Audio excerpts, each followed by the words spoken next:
کہ جنت میں جانے کے لیے مسلمان ہونا ضروری ہے یا مسلمان ہی جنت میں جا سکتے ہیں؟ صرف اپنے آپ کو مسلمان بولنا جنت میں جانے کے لیے کافی نہیں ہے۔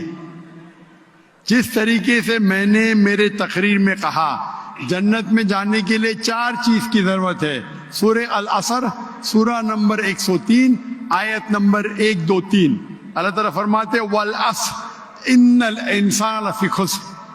اللہ تعالیٰ وقت کی قسم کھاتے اور کہتے ہیں کہ انسان خسارے میں ہے، صرف وہ لوگ بچ جائیں گے جو لوگ کے پاس یہ 4 چیزیں۔ نمبر 1 ایمان، تو صرف مسلمان بولنا ضروری نہیں ہے اور مسلمان بولنا کافی نہیں ہے، آپ کے پاس نمبر 1 ہونا چاہیے ایمان۔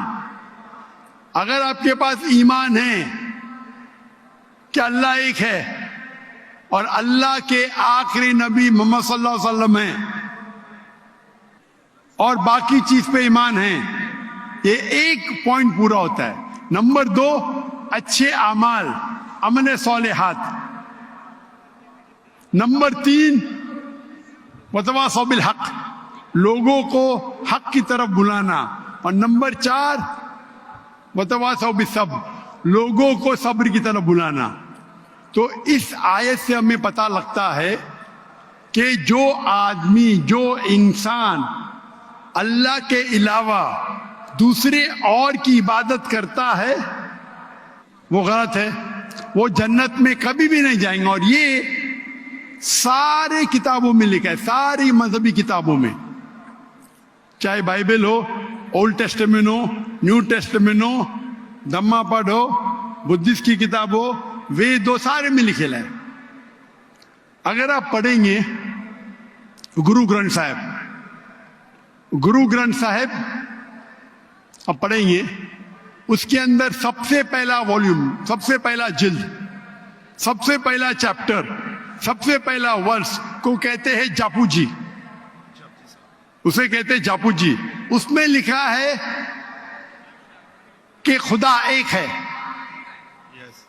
نہ اس خدا کی شروعات ہے نہ انت ہے، وہ خالق ہے، وہ مالک ہے اور اس کے جیسا کوئی نہیں ہے۔ اگر آپ دیکھیں گے یہ ملتا جلتا ہے سورہ اخلاص کے ساتھ۔ آپ اگر سکھ کی کتاب پڑھیں گے اس میں لکھا ہے 2 قسم، اومکارا، ایک اومکارا، ایشور کا مینیفیسٹ فارم، ان مینیفیسٹ فارم، ہاں کہ نہیں؟ ہاں کہ نہیں؟ تو اگر آپ پڑھیں گے اور دیکھیں گے کہ خدا کے کئی نام ہیں، کہا جاتا ہے ستہ نامہ، ہولی نیم، پروردگار، جی پروردگار بھی ایک نام ہے آپ کی کتاب میں، ہاں کہ نہیں؟ پروردگار، جی جی، ستہ نامہ، خالق، ملتا جلتا ہے، واحد گرو، واحد گرو۔ لیکن اگر آپ عمل کریں گے، اگر آپ شرک نہیں کریں گے، اللہ کے علاوہ کسی اور کی عبادت نہیں کریں گے، اگر آپ کی کتاب میں اکثر یہ بات ہوتا ہے کہ جو اپنی مذہبی کتاب میں لکھا ہے اکثر لوگ اس پہ عمل نہیں کرتے، اور یہ بات مسلمانوں میں بھی ہے۔ مسلمانوں کی کتاب میں لکھا ہے شرک مت کرو، پھر بھی ہم دیکھیں گے کچھ مسلمان شرک کرتے۔ تو اگر قرآن میں لکھا ہے شرک مت کرو اور آپ شرک کریں گے اور کہیں گے میں مسلمان ہوں تو جنت میں نہیں جائیں گے۔ آپ سمجھ رہے بھائی صاحب؟